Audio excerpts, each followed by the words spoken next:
Good evening, welcome. Ms. Jones, before you run away, would you mind leading us in the pledge? Pam, would you please note that everyone's present with the exception of Ms. Quintanilla? I pledge allegiance to the flag of the United States of America and to the republic for which it stands, one nation, under God, indivisible, with liberty and justice for all.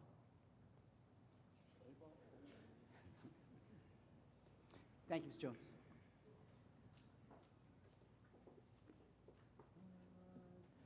Item 1.4, approval minutes, July 27, 2016, special meeting, July 27, 2016, regular meeting. Would to approve. Second. Any questions? No? Pam?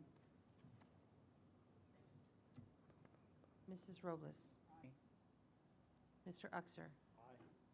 Ms. Solis. Aye. Mr. Haggerty. Aye. Dr. Graham. Aye. Mr. Fierro. Aye. Under open forum, 1.6, we have two people signed up. Mr. Aguilar.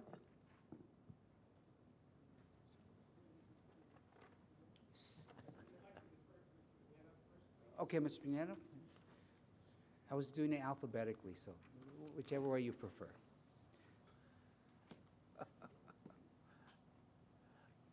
Good afternoon, Ms. Pineda. Good evening, Mr. Fierro, members of the board, Dr. Serrata. I'm going to make a little presentation here and give you some history on my experience in education and especially with this college. I started teaching back in Presidio, Texas. I don't know if you guys know where that's at. Very small town. When I went there, Yes. the school was in really, really bad shape. I had students that had been in the 7th and 8th grade 3 years in a row. There was no bilingual education in those days. As a consequence of that and some other issues with facilities, we had a protest. And we got into a walkout. I supported the students. They stayed out, a lot of them did, for almost 2 months.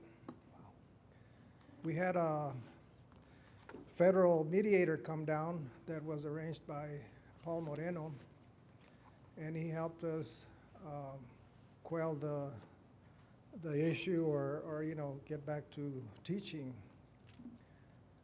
As a result of that, that school has changed a lot. They've got good facilities, they've got a good bilingual education program and so forth. So it took some time, but it happened. And I did that because I was concerned about the students and their future, okay? When I came here to a community college, one of the first things that I got involved with is some of our colleagues, or my colleagues, they got involved in canvassing for the bond issue for the college. So we walked the streets, we did voter registration under the direction of Dr. Alfredo Los Santos. In those days, if you didn't have a property, you couldn't vote. Here again, Paul Moreno and some other legislators helped us win that fight, so the state had to change that law so everybody could vote. So we won the bond issue, and the campus at Valle Verde was to become a reality. However, before that happened, Dr. De Los Santos was dismissed, or he left. I don't know which one it was, but we protested again, and we marched downtown. We did petitions. And as we walked downtown, I can remember on some windows, there were signs that said, "Go back to Mexico," okay, from some office buildings. And that was a hard fight. We lost him, but anyway, as time progressed, we got Dr. Sheepak. With Dr. Sheepak, we had another issue with the state association using the mail system of the college. He wouldn't let us do that, so we took him to court, and we won that fight, okay? After that, let me see my notes here. We had, let's see who it was, Dr. Rhodes. we had some other presidents in between him and the other president, but we had De La Garza, and then I think it was Campion, which they left really fast. But anyway, when Dr. Rhodes came on board, we had some other issues, and that had to do with employment benefits and raises, okay? But before him, Dr. Barrera was one of the first presidents to really give us an equitable raise, which we've been talking about for the last few months. Anyway, with Dr. Rhodes, we had an issue with one of the studies that was made, okay? So there we go again, protesting, okay? Right here I have a petition which we circulated. It's got more than 900 signatures, okay? And this was done to protest that particular action by the college, okay? I have a copy of that which I'll share with you. And also I have some questions that have been brought out during our meetings concerning some of the issues and questions that have not been answered. Like, for example, why was a study not readily published? Why was a study not given top administrative, why was a study only given to top administrators for review? We got this study after it was published and I guess approved by the board. So there's still a lot of questions that we feel need to be answered. During our faculty meeting this last Thursday, the Faculty Association voted to reject the study. I'm sure Dr. Ramirez will talk to you about that. Okay, so with your permission, I'll pass out some of this information for you. Absolutely. All right. Ms. Pineda, thank you very much for your presentation.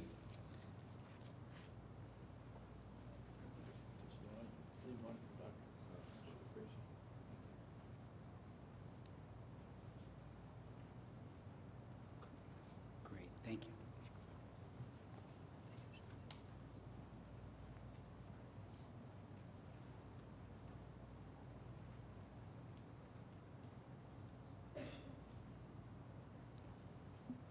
Thank you again.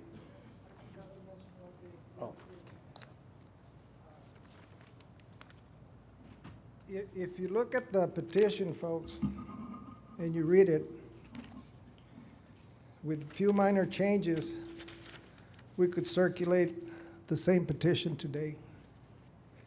So we've been through this before, okay? Thank you very much. Thank you. Mr. Aguilar?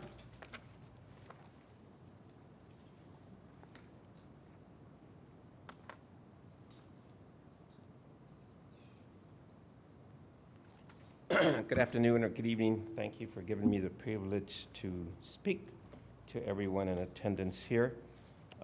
As you know, several of us faculty members, several classified staff, several professional staff have come before you the last 3 months, 4 months, addressing the issue of the Evergreen study, and we've not been happy with it. There's been some discussion that there's been an effort to silence some of the people that have raised their voices. There's been some discussion that some people went and spoke to the board and shouldn't be talking to the board. Well, when you run out of space, you hope to find someone that'll listen to you.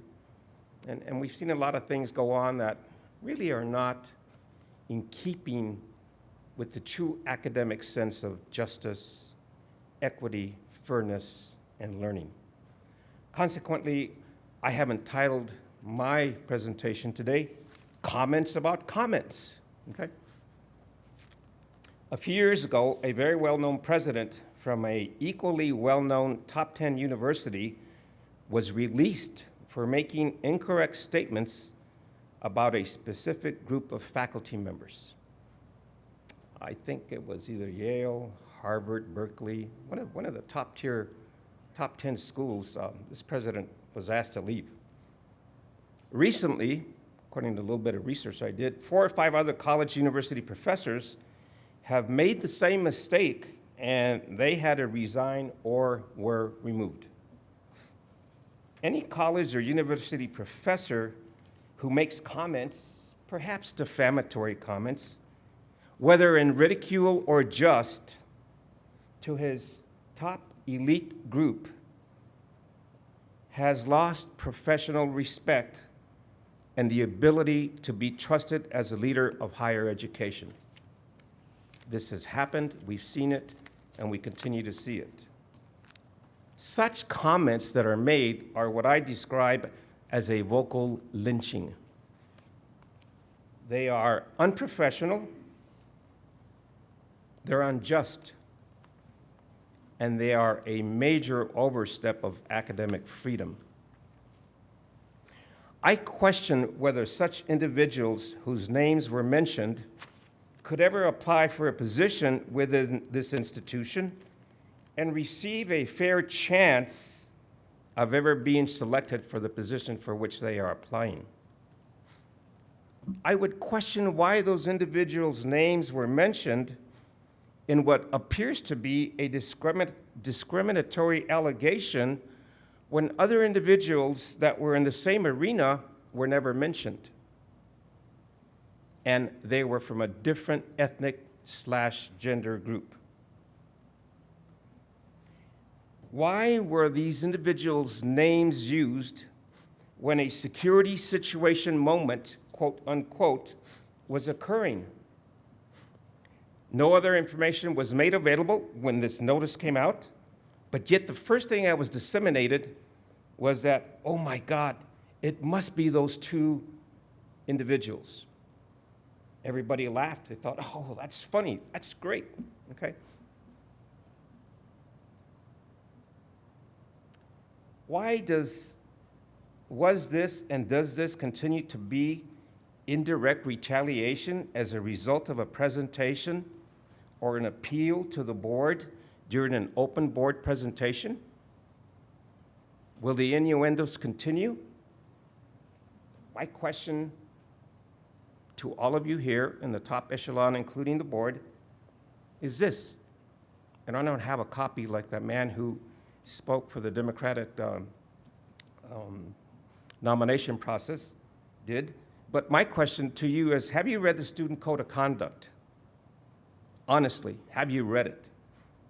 How would a student be treated if such disparaging comments were made to one of your top elites here? I'm talking about this row right here, or my row in front of me. If those comments were made, what would be your reaction and what would you do?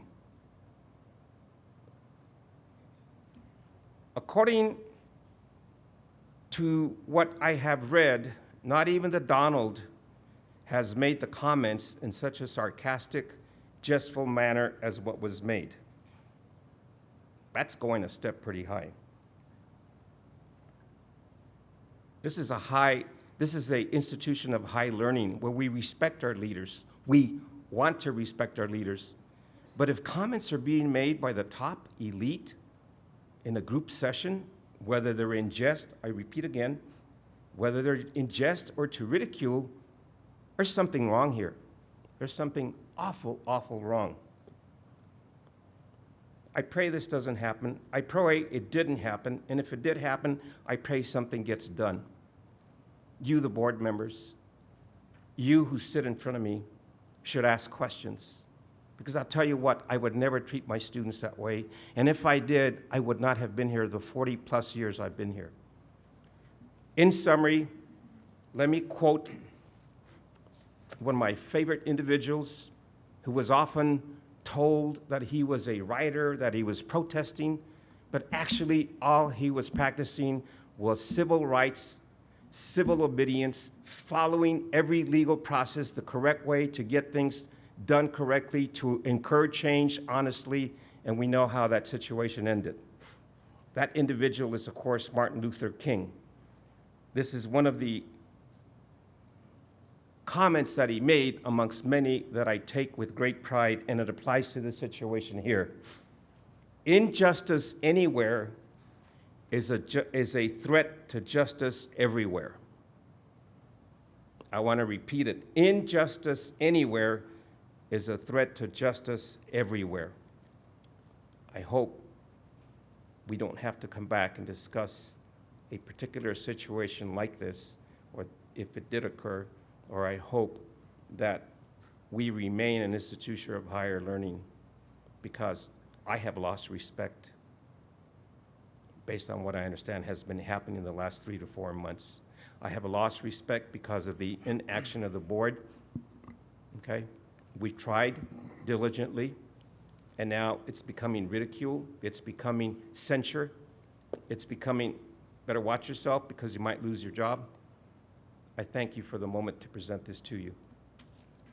Thank you for your comments.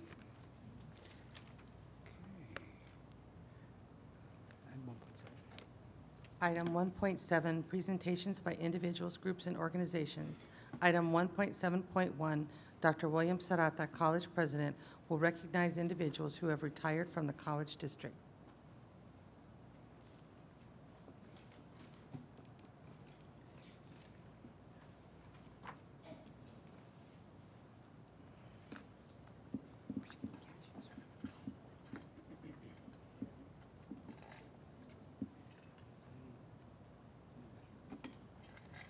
Chair Fierro, members of the board, as we close a fiscal year, this time of the year is always somewhat of a bittersweet time of the year with regards to the number of folks that have served their career proudly at El Paso Community College, served our students immensely, and have decided that it is time for them to retire and go on with the next chapter of their respective lives. We have long tenured faculty, staff, and administrators, very proud of that long tenure that they have. And so I'm going to recognize 5 different individuals that are with us this evening that have decided to begin the next chapter of their particular journeys. I'm going to begin with Dean Claude Mathis. Dean Mathis, if you can please join me at the podium.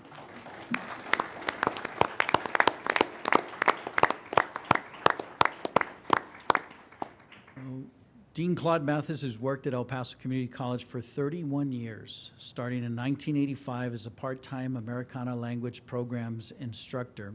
Became a full-time instructor in 1992. 10 years later, he became the Dean of Communication and Performing Arts at the Valle Verde campus, where he has served for the last 14 years. Dean Mathis has provided visionary leadership to the Americana language programs, Basque, Communication and Performing Arts. He also served as the Valle Verde campus dean. During his tenure, the division has thrived, grown, and deployed many of the innovative initiatives at EPCC. His faculty say he is motivating, inspiring, and always seeking to reach new heights. Dean Mathis's efforts have resulted in the transformation of the Americana language program into the EPCC Language Institute, the development of our own EPCC Mariachi group, increased cooperation and articulation with UTEP, increased dual credit, the establishment of an annual EPCC dual credit conference, and charting the course for open educational resource use in EPCC courses. Most recently, he was instrumental in facilitating EPCC's management of Viva El Paso. Mr. Mathis has always supported his division with enthusiasm, and he says, it has been the privilege of my lifetime to serve our great mission, our students, faculty, and staff all of these years. His supervisor, Vice President Steve Smith, says Claude has been an incredible inspiration to those privileged to work with him. We will miss his leadership, quick wit, unique perspective, and friendship. It has been a privilege to have Claude Mathis at EPCC. We thank him for his years of service and impact. We will miss his good nature, big smile, and thoughtful approach to his division and to student success. We wish you all the best as you move on to your next adventure in Puebla, Mexico. Congratulations and thank you for your service, Dean Mathis.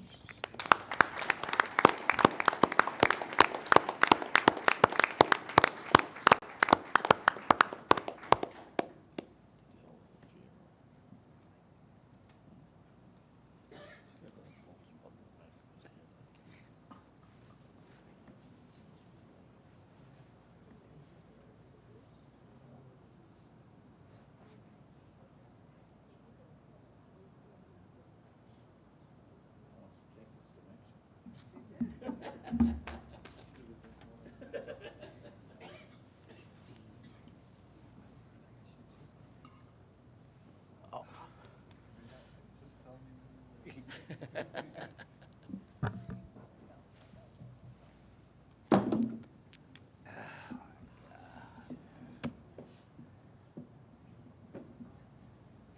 pretends nobody notices. She pretends no one notices. Computer over the side and, such a nice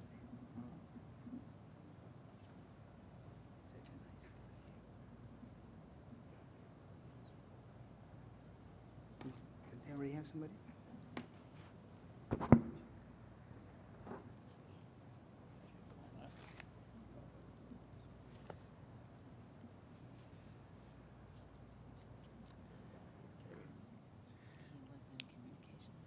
Ruth Peña, will you join me at the podium, please? Dean Mathis, congratulations.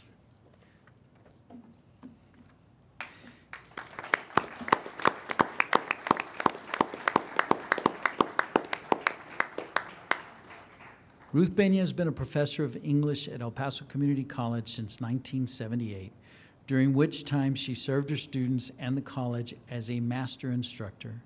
She has served as an advisor to the Chrysalis, the EPCC Literary and Arts Journal. She was an early adopter of online instruction and made many important contributions, including the adaptation of world literature as an online course. From the EPCC dual credit program's inception, her leadership as the district-wide coordinator for online English was instrumental in establishing the rigor of the college English course in the high school environment. As a colleague, she was highly respected. No one worked as hard or produced as much as she did in her distinguished career of 35 years of service at El Paso Community College.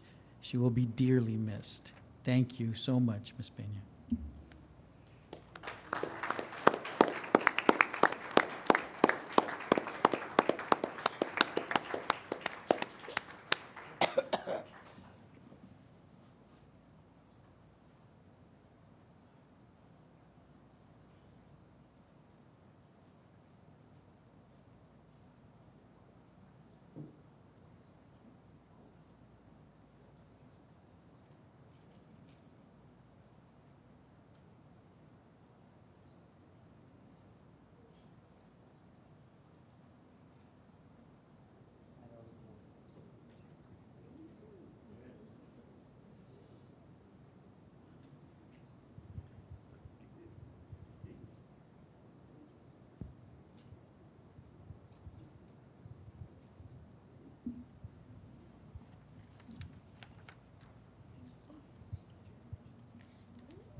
She wanted to get It didn't work.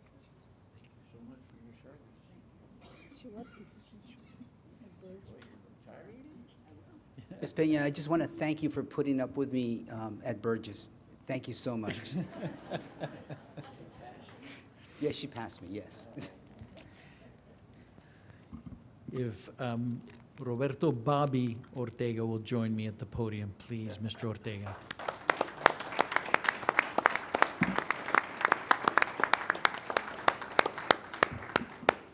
Five years after El Paso Community College opened its first campus at Logan Heights, Bobby joined the team teaching psychology. In the middle of his first semester, he was offered a dream job with a probation department. He approached his chair about this and was told that leaving halfway through would not look good on his resume. EPCC has been his home ever since. So good job, HR, for keeping him here. In 1979, when the Valle Verde campus first opened, he was one of the first faculty members to move in and set up teaching psychology classes. In 1981, he reluctantly accepted a position as division chair, what we now call dean, of the humanities division at Valle Verde, thinking he would do this for a while and get back to teaching after just a few years. Working as a chair turned out to be a wonderful experience for him. 12 years later, he moved to the Trans Mountain campus as division chair for arts and scientists. In 1997, he returned to Valle Verde with a new title, Dean of Architecture, Drafting, Arts, Math, and Sciences. His time as an administrator ended in 2011 when he finally went back to the classroom and has served as a professor of psychology. We thank Mr. Ortega for his amazing years of service and for all that he's done at the institution. We honor you for your 41 years of dedication at El Paso Community College.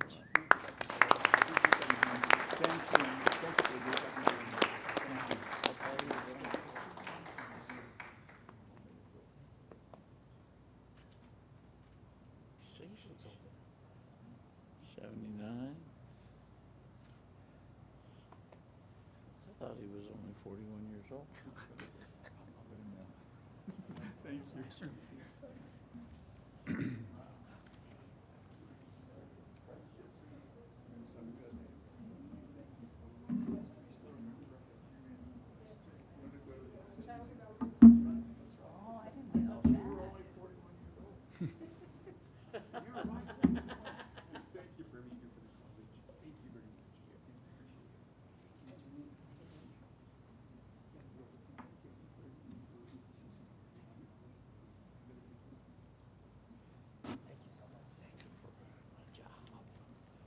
Needs 5 years of Social Security.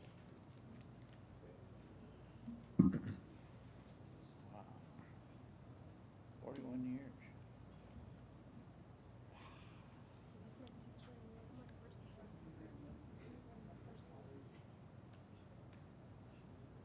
Right.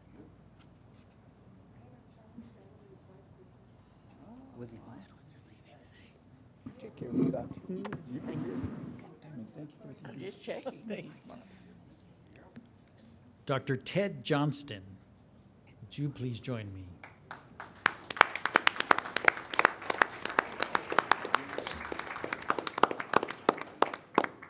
Dr. Ted Johnston graduated from the University of Kansas with a BA in English and Psychology in 1969. He came to El Paso as a VISTA volunteer in the same year. Come on up, Dr. Johnston. After completing a year of service in VISTA, he attended UTEP and received his MA in English in 1972. He began teaching English part-time at Logan Heights in the fall of 1972 and was hired full-time in the spring of 1973. While he was there, he co-wrote the discipline textbook for the Research and Critical Writing course, now English 1302 or Rhetoric, with Dr. Lelia McDonald. When the Valle Verde campus opened in 1978, Ted moved there. He began his PhD in English with an emphasis on rhetoric and composition at Arizona State in 1981 on a sabbatical. In 1990, he received his PhD and returned to teaching English at Valle Verde in 1991, then transferred to Northwest Center. During this time, he served as discipline coordinator of English and co-wrote an alternative discipline textbook for English 1301 entitled The Writer's Advice Book, with fellow English instructor James Gonzalez. In 1988, he became the division chair of English. He co-chaired the Faculty Evaluation Committee, which was responsible for completely overhauling the faculty evaluation system. Many of the same documents developed at the same time are still in use at the college today. In 2000, Ted transferred to the Rio Grande campus and also served as discipline coordinator of English for 8 years and the district-wide coordinator of English for 2. He served as the co-chair of the very productive EPCC UTEP Articulation Committee for 4 years. During this time, he co-wrote his 3rd textbook with Joe Old, a mass communications and English instructor at Valle Verde who passed away this past summer. This textbook is entitled English Beyond the Basics, a handbook with assistance for Spanish speakers. Ted and Joe presented me with a signed copy, thank you both so much, in the fall of 2015. One of his proudest moments occurred when he and Tracy Von Malusky presented a proposal to the Board of Trustees to add sexual orientation of the list of groups not discriminated against at EPCC. The Board of Trustees unanimously approved this proposal. He officially married his partner of more than 30 years, Simon Amenta Jr., in 2013 in San Francisco. After retirement, he plans to remain in El Paso, do some traveling, particularly to Mexico, where he and Simon own an apartment in Guadalajara for 7 years, pursue some personal writing, and take some art classes, starting with drawing this fall. He has considered teaching at EPCC a vocation, not just a job, and prefers to say, hasta luego. rather than adios. After 43 years, he will be missed. He will miss his colleagues and students tremendously and wants to thank everyone for all their support for all these many wonderful years, and he will be missed just as much. Dr. Johnston, thank you so much for 43 great years.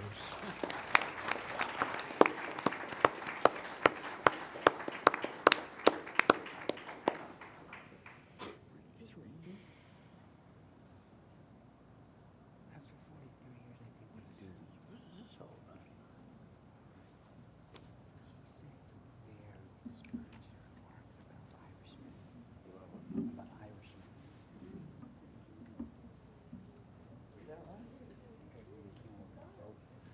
Thank you so much for your service, sir. Thank you. Enjoy your retirement.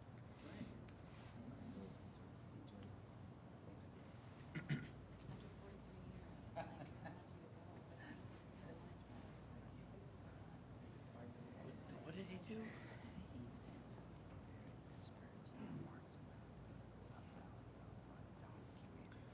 About what?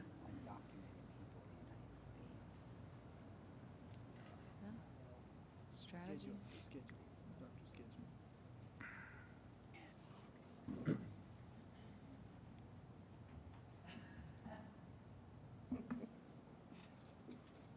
Yeah, I don't know. It's hard. So He has a very. last, certainly not least, to be recognized this evening with 44 years of service, Mr. Leon Blevins, would you please join me?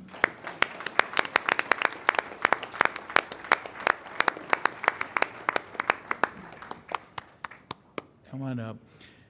Leon Blevins leaves behind a legacy of being a dedicated teacher, author, television personality, and community servant.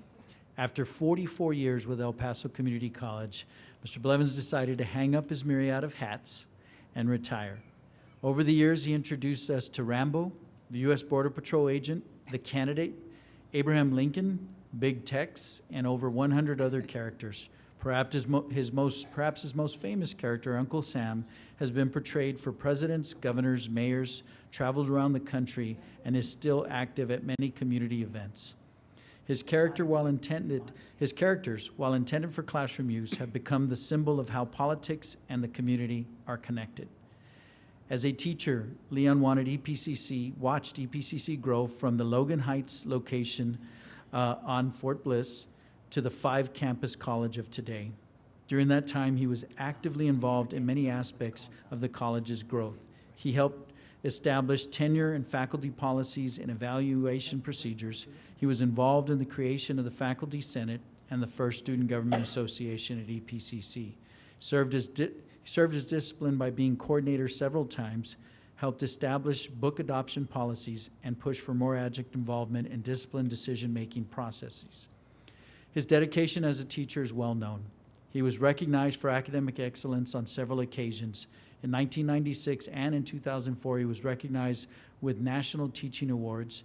He was named Outstanding Instructor at EPCC at least 7 times, and in 2003 was honored by resolution from the Texas House of Representatives for his unique teaching style. He says his most important goal is to make politics accessible and understandable. Not sure about this year. And to motivate students to think critically about sometimes uncomfortable issues. His character portrayals were always intended to invite students and the public to become more interested in those issues. In addition to his teaching, he has authored 2 government textbooks, one of which is a political dictionary.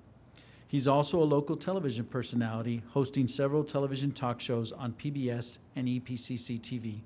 His current show is Perspectives on El Paso. He invites the most interesting of El Paso citizens to talk about what they are doing in town. He plans to continue the broadcast of this show for some time. We will miss you, your characters, your teaching style, and your dedication.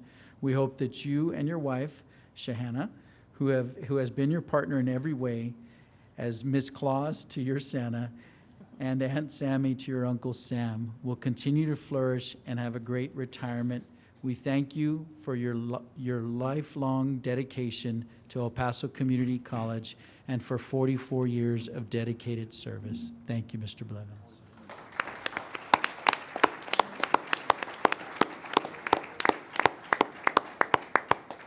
You were 6 when you started.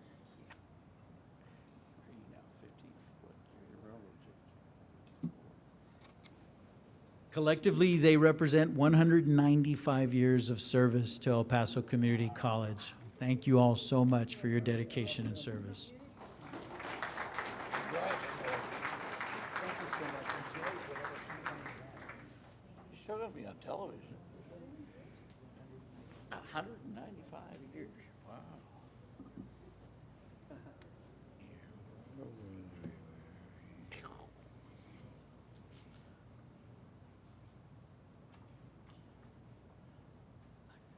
Come see us. I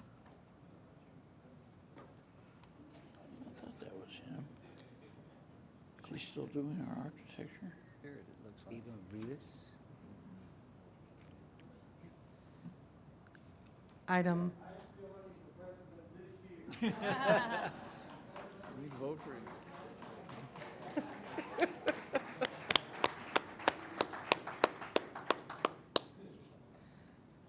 Item 1.7.2, Mr. David A. Alvidrez of Alvidrez Architecture Incorporated will provide a construction progress update on the architecture building at the Valle Verde campus.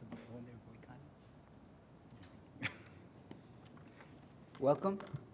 Thank you very Good much. evening. Good evening, Chairman Fierro, members of the board, and Dr. Serrata. It's an honor to be able to present a status update on our project.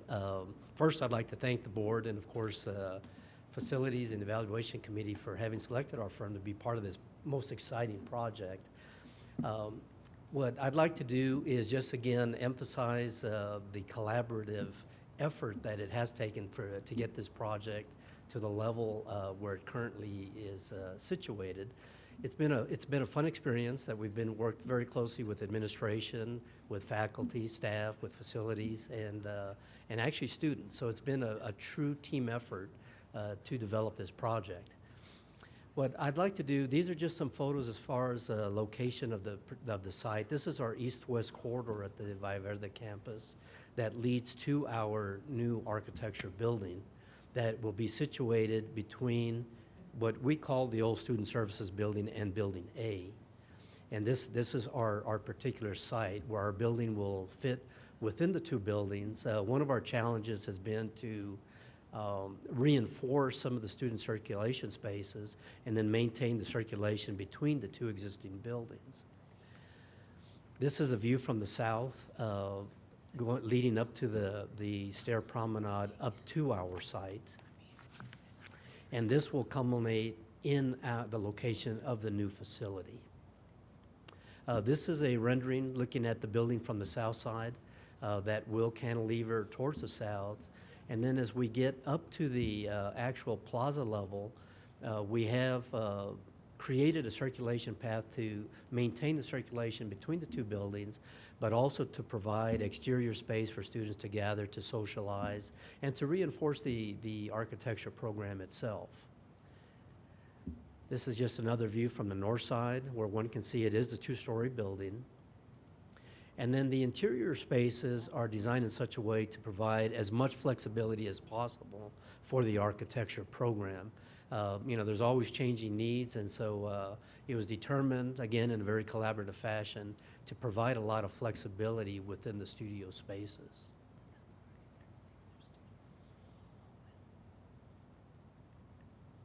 As far as our schedule, the project commenced construction in April. We currently are on schedule. We're anticipating a completion date in February of 2017. And right now, everything is going very smoothly. We're on budget, on schedule. Again, we're proceeding with construction, still emphasizing the team effort. Baines General Contractors is our contractor, and we're working very, very closely with them. These are just some views during construction. Again, coming out of the ground is always a challenge, especially given an existing site with underground utilities and existing infrastructure. But the project is proceeding very well. We have weekly meetings to assure the community college that we're on schedule. Again, our engineering team is working very closely with facilities and the contractor to maintain the schedule. And we are targeting a completion schedule as per contract. We're working very diligently with the entire team to make sure that this does occur. The building itself is a building of just under 20,000 square feet. And it will be a great asset to the Valle Verde campus. It'll be a very dynamic facility for the architecture building. And again, we're just very, very proud and honored to have been part of this project. And we, as well as the community college, we look forward to the completion of the project in early 2017 and looking for a great ribbon cutting ceremony when that does occur. Thank you very much for this opportunity, and if you all have any questions, I'd be more than glad to answer anything for you. No, thank you for staying on budget and on time. Yeah. No, sure, that's always important. Look forward to the ribbon cutting. Thank you. Well, thank you very much.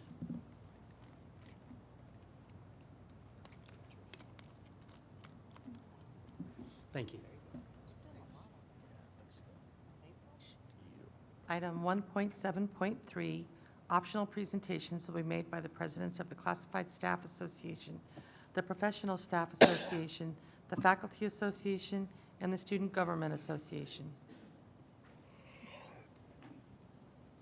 Between you and Selena.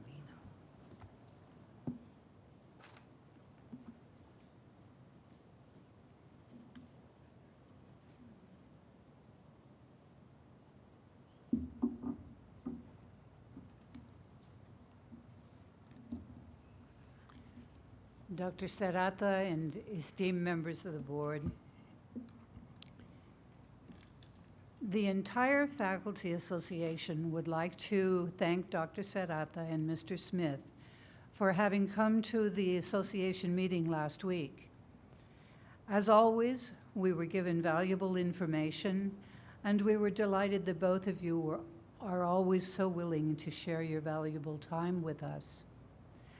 I might add also that we chose to use our culinary facilities to serve the brunch, which was very, very well received.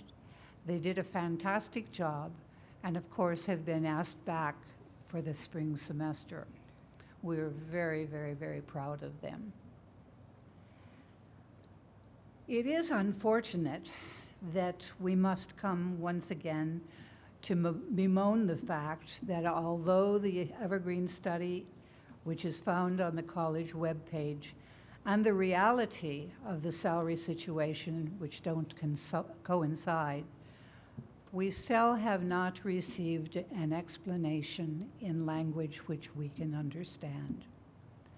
The association did indeed reject the study during the meeting last week. Basically, I believe because we just haven't been told the truth regarding the reason the recommendations were not implemented. We would like to congratulate this month faculty colleagues, Carrie Moe to her position as AVP, Cristina Gonzalez to the position of Interim Dean of Education and Career and Technical Education, and Joshua Villalobos, Interim Dean of Instructional Programs this month. And it is with very, very mixed emotions that we congratulate our former Vice President, Blaine Primovich, on being named the Dean of Communication and Performing Arts.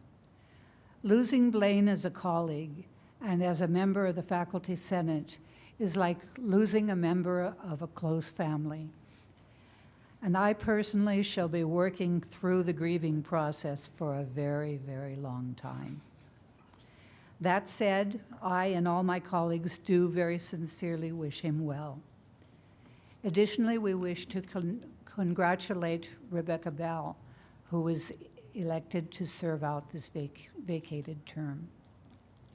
Finally, although my colleagues and I are disappointed to be shown once again that the board does not recognize the value of its faculty, we are pleased to note that the board has seen fit to give the adjunct faculty the same 2% increase that was given full-time faculty.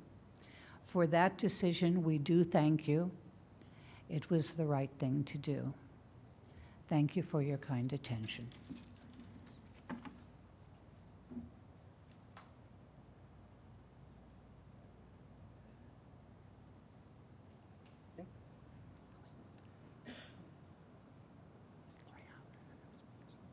Is that it?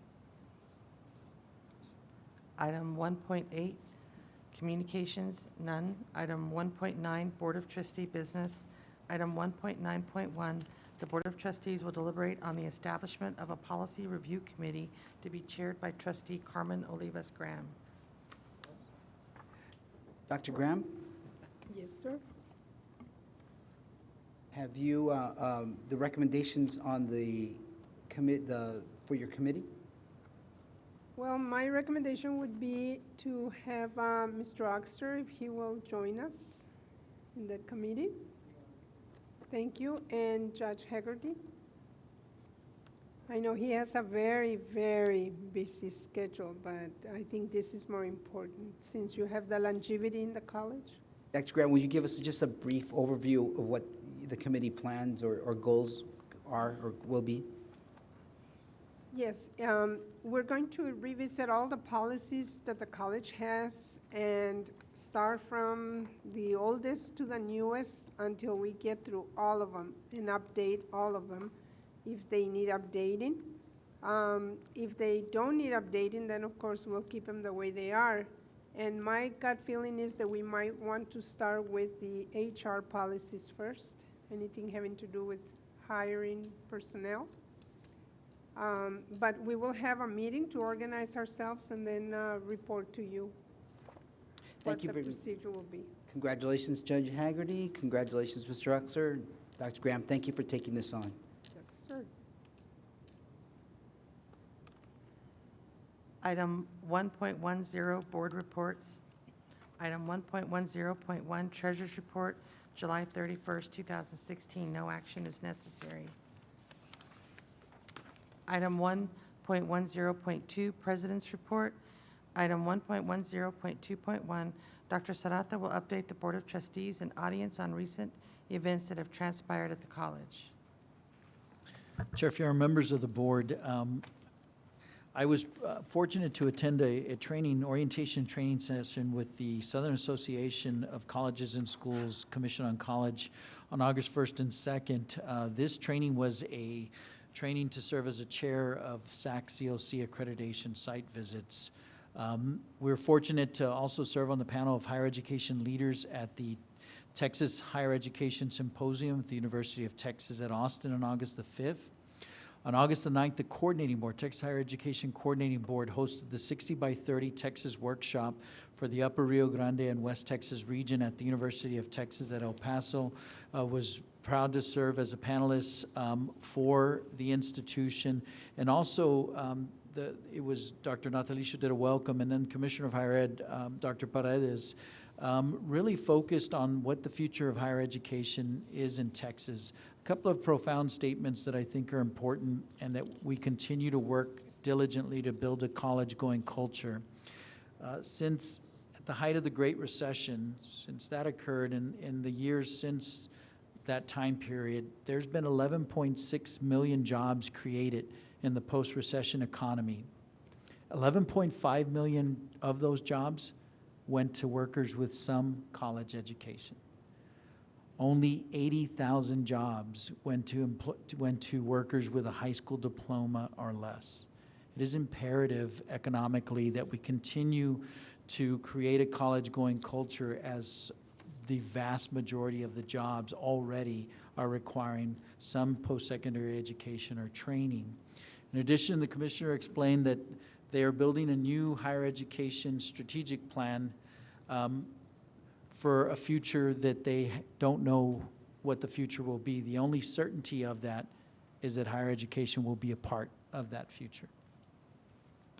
We had Faculty Development Week. It was held on August the 15th through the 19th throughout the college district. Many kudos to the Faculty Development Committee and to Vice President Smith and all of the instructional deans for the work that they did on faculty development, as well as the other areas and divisions of the college. The theme was focused on pathways. We are one of the 30 community colleges that were selected for the Pathways Project. Mr. Ed Bowling, who serves as the Executive Director for Completion by Design at Guilford Technical Community College in North Carolina, and who also serves as our Pathways coach, provided 2 sessions to faculty and staff on Pathways training and helping our students to get on a pathway to success. We have a new partnership. I want to give lots of kudos to Dr. Dolores Gross, as well as Mr. Aman and Bob Snow and Ms. Solis, who serves as our liaison on the foundation board. We have a partnership with the Hospitals of Providence to provide $150,000 of scholarships for EPCC students over the next 5 years, $30,000 per year for 5 years. We have begun our legislative briefing meetings. We held our first one with Representative Blanco and Representative Gonzalez this past Friday evening. Many thanks to the board members who were able to make that meeting. We will have additional meetings with the rest of the delegation on August the 30th, as well as on September 7th. Do want to provide an enrollment update. We are currently at 29,200 students. Compared to the same time last year, that's over a 5% increase. And finally, a lot of kudos to all involved, in particular Vice President Gonzalez and her team, on both enrollment as well as this number of certified degrees and certificates. Through the summer of 2016, so December of 15, May of 16, and August of 16, we have certified 4,631 degrees and certificates. That is the highest number of degrees and certificates that the college has ever certified. And that is an increase from last year of 4,077 to 4,631. So many kudos to all involved with that as well. And that concludes my report, Chair Farrell.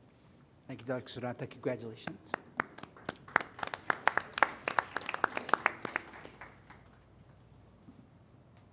Item 1.11, consent docket. There are no items on the docket this evening. Item 2.0, administration, none. Item 3.1, full-time institutionally funded actions. Move to approve. A second.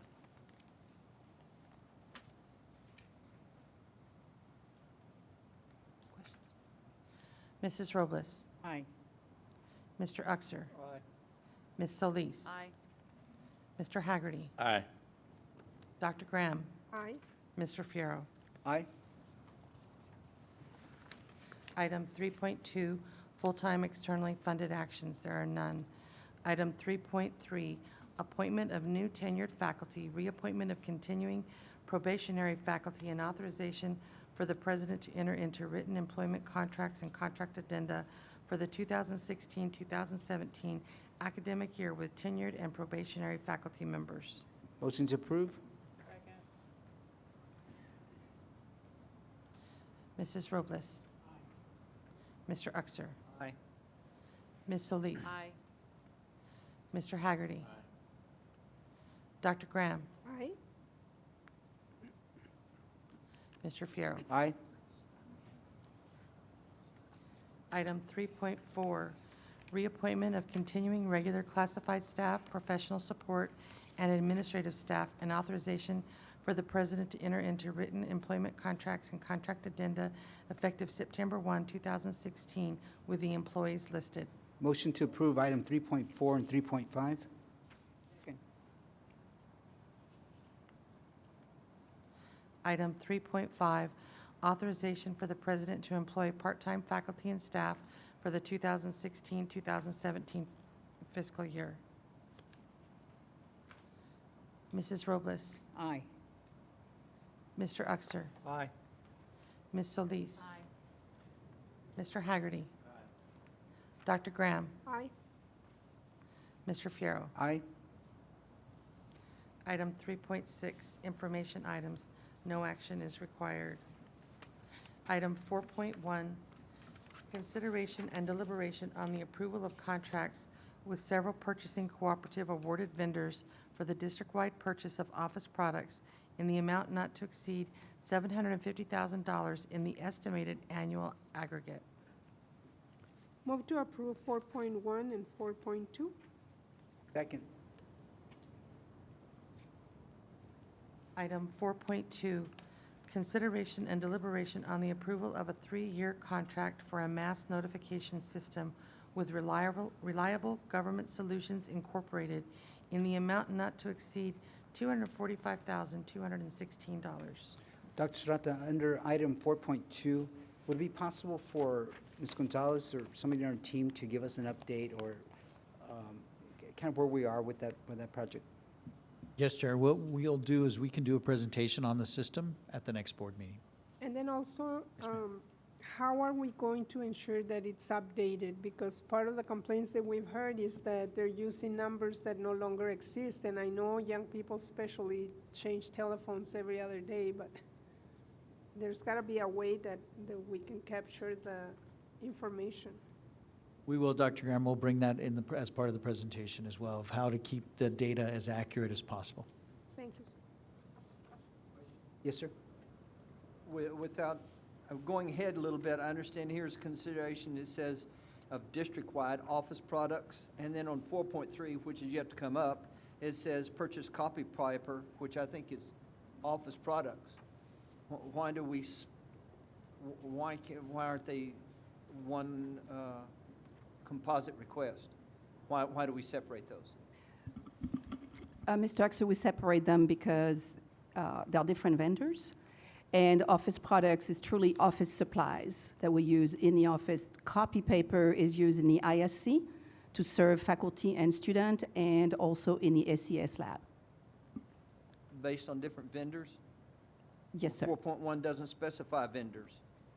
4.1 has, we can purchase from various vendors. Okay, so I don't see why. Okay, it just seems to me that we're having two requests for one item.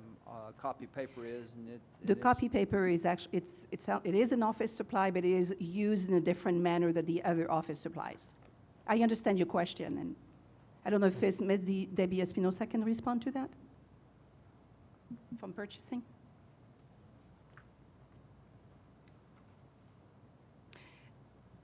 The way we handle the office supplies is a different process than your paper. So the office supplies are actually ordered online. The paper is handled different. Good evening. Good evening.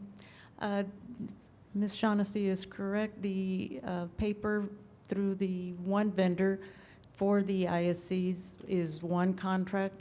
The other one is a mixture of, I believe, 4 vendors that can provide all office supplies and products. 2 of them will be limited only to paper products. Those paper products may be something like the copy paper, but it could also be calendars and Post-its and things of that nature. So they are 2 distinct, different contracts. All right, we're ready, Pam. Thank you. Mrs. Robles. Mr. Uxer. Aye. Ms. Solis. Aye. Mr. Haggerty. Aye. Dr. Graham. Aye. Mr. Fierro. Aye.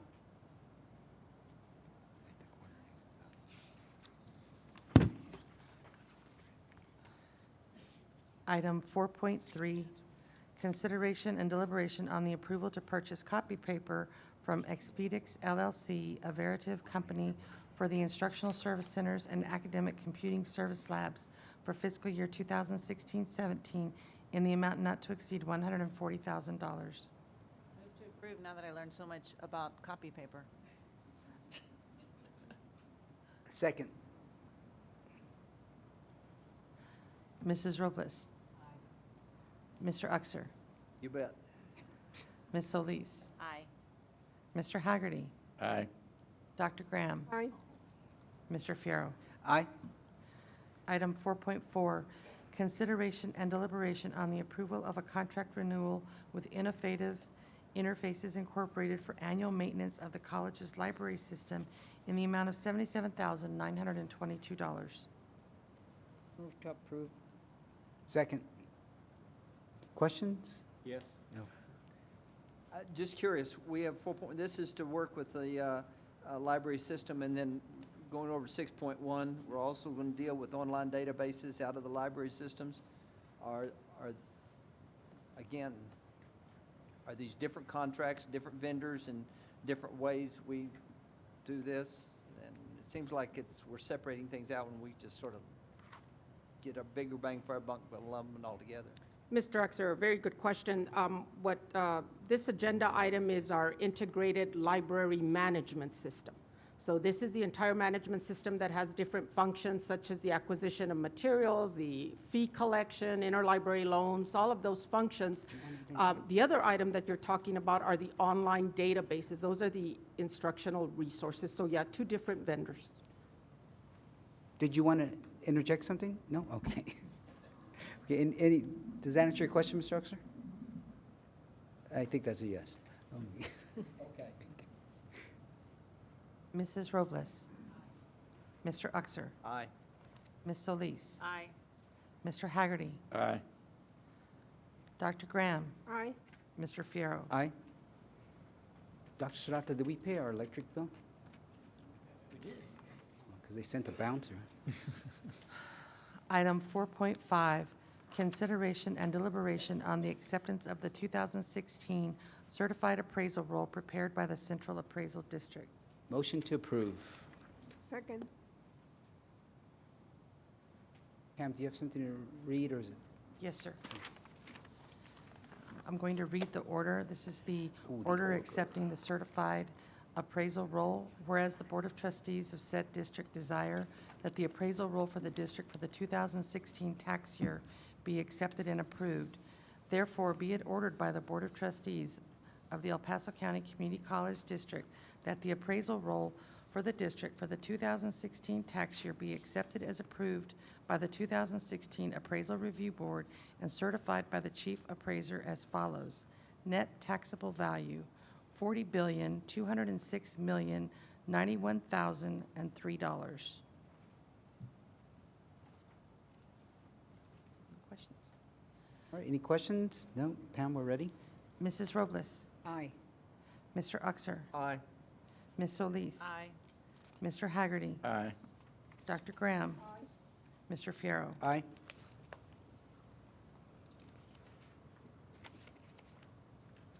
Item 4.6, consideration and deliberation on the adoption of the 2016-2017 operating budget in the amount of $136,425,450. Motion to approve? Second. Questions? We're ready, Pam. Mrs. Robles. Mr. Uxer. Ms. Solis. Aye. Mr. Haggerty. Aye. Dr. Graham. Aye. Mr. Fierro. Aye. Item 4.7, consideration and deliberation on the adoption of the 2016-2017 auxiliary fund budget. Move to approve. I was going to add the one underneath it there. Yes, sir. Mr. Uxer? Who has the authority to disperse funds from the auxiliary fund budget?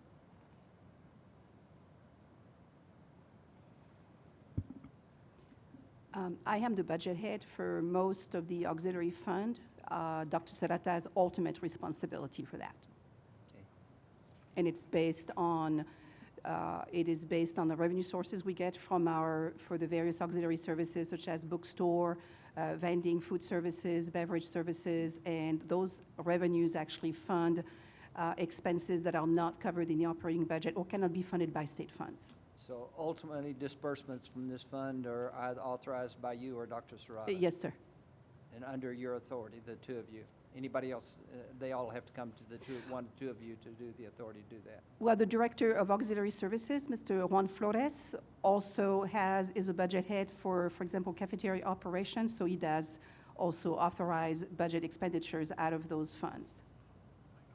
For the cafeteria, he's in charge of auxiliary services, so he is the budget head, but ultimately it is mine and Dr. Serrata's responsibility. Pam, we're ready. Mrs. Robles. Mr. Uxer. Ms. Solis. Aye. Mr. Haggerty. Aye. Dr. Graham. Aye. Mr. Fierro. Aye. Item 4.8, consideration and deliberation on the adoption of the order and the certificate of order setting tax rate of $0.34909 per $100 valuation for fiscal year 2016-2017. Motion to approve? I have a question. Yes, Ms. Request Solis? for explanation.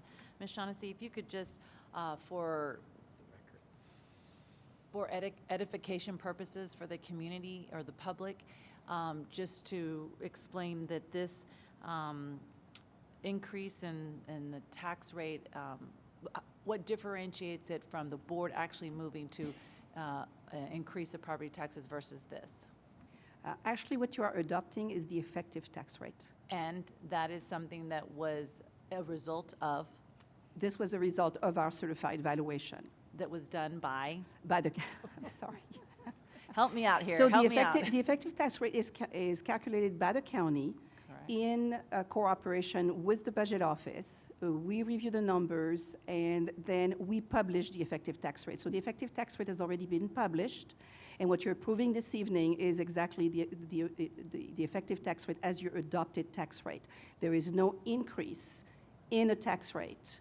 The reason why the effective tax rate is above what we had this year is due to the certified valuation.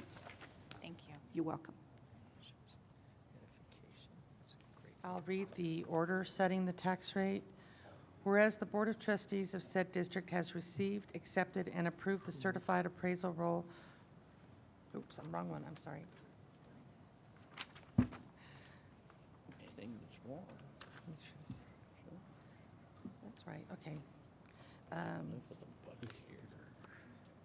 Has received, accepted, and approved the certified appraisal roll for the 2016 tax year, and whereas the district has calculated those tax rates and made such other calculations as required by law, whereas the Board of Trustees of said district wishes to adopt the tax rate, therefore be it ordered by the Board of Trustees of the El Paso County Community College District that the maintenance and operation tax rate for the district for the 2016 tax year be set and adopted in accordance with Chapter 26 of the Texas Tax Code entitled the Property Tax Code as follows. Operations tax rate, .134909 per $100 valuation, and the total is .134909 per $100 valuation. Okay, Ready to call the vote? yes, sir. Can I make? No, go ahead and drink. You want to bring a snack? Thank you. Getting a little dry. Okay. Mrs. Robles? Mr. Uxer? Aye. Ms. Solis? Aye. Mr. Haggerty? Aye. Dr. Graham? Aye. Mr. Fierro? Aye.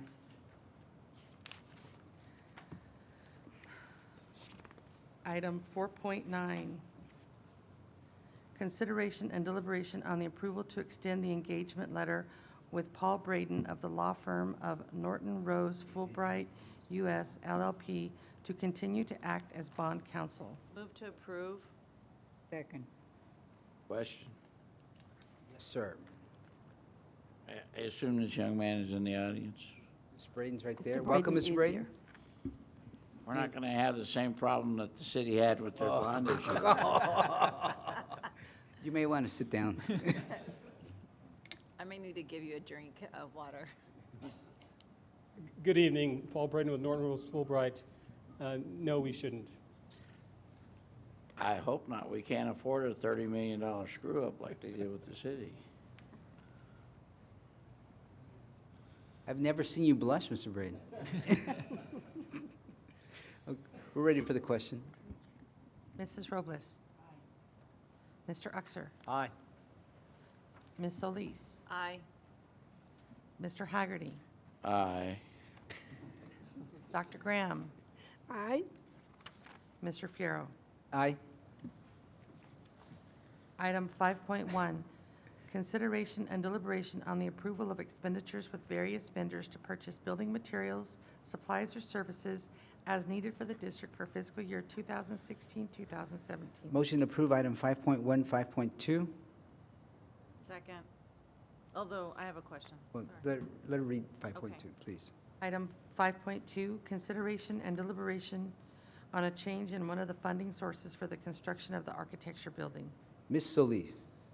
Ms. Shaughnessy, I'm just curious, what's the advantage or pros of changing funding sources that's been being requested in item 5.2?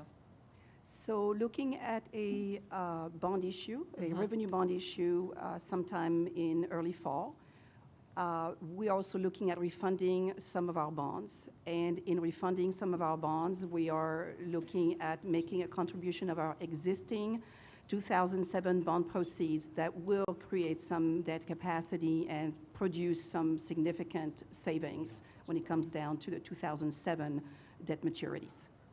Okay, sounds good, thank you. Thank you. Ms. Shaughnessy, but we are going to deplete that amount that we received for that building, right?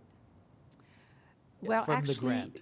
From the grant. That's correct, correct. Dr. Graham, from But the we grant. have another source of funding. So the Project Reserve Fund is actually going to supplement that funding. Okay, thank you. You're welcome. Ready? Mrs. Robles? Aye. Mr. Uxer? Aye. Ms. Solis? Aye. Mr. Haggerty? Aye. Dr. Graham? Aye. Mr. Fierro. Aye.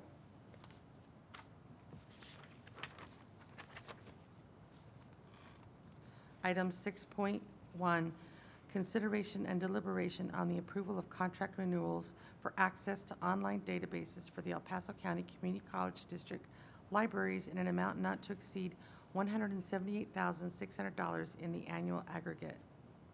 Move to approve. Second. Any questions? Ready? Mrs. Robles? Mr. Uxer? Aye. Ms. Solis? Aye. Mr. Haggerty? Aye. Dr. Graham? Aye. Mr. Fierro. Aye. Item 6.2, consideration and deliberation on the acceptance of a grant award from the Socorro Independent School District Communication Education Department to the El Paso Community College Transition of Adult to Careers Project in the amount of $231,416. Second. Questions? No questions? Okay. Ready, Pam? Mrs. Robles? Mr. Uxer? Ms. Solis? Aye. Mr. Haggerty? Aye. Dr. Graham? Abstain. Good point. Mr. Fierro. Aye.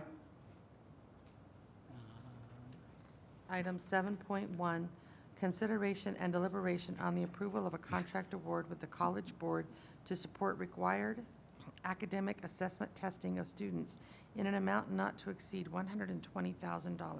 Motion to approve item 7.1, 7.2. Second. Item 7.2, consideration and deliberation on the approval of continuing education tuition rates for new courses. Any questions? No? Okay, Pam, we're ready. Mrs. Robles? Mr. Uxer? Aye. Ms. Solis? Aye. Mr. Haggerty? Aye. Dr. Graham? Aye. Mr. Fierro. Aye.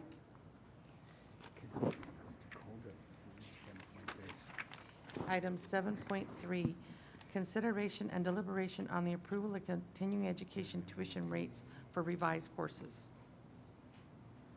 Move to approve. Second. Questions?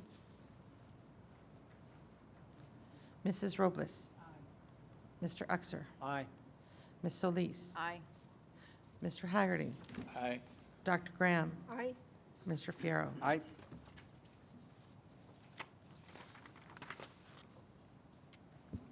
Ready for executive, please.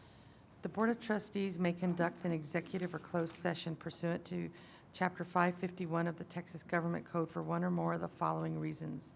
1, consultation with its attorney to seek or receive legal advice or consultation regarding pending or contemplated litigation or for any purpose authorized by law. 2, discussion about the value or transfer of real property. 3, discussion about a prospective gift or donation. 4, consideration of specific personnel matters.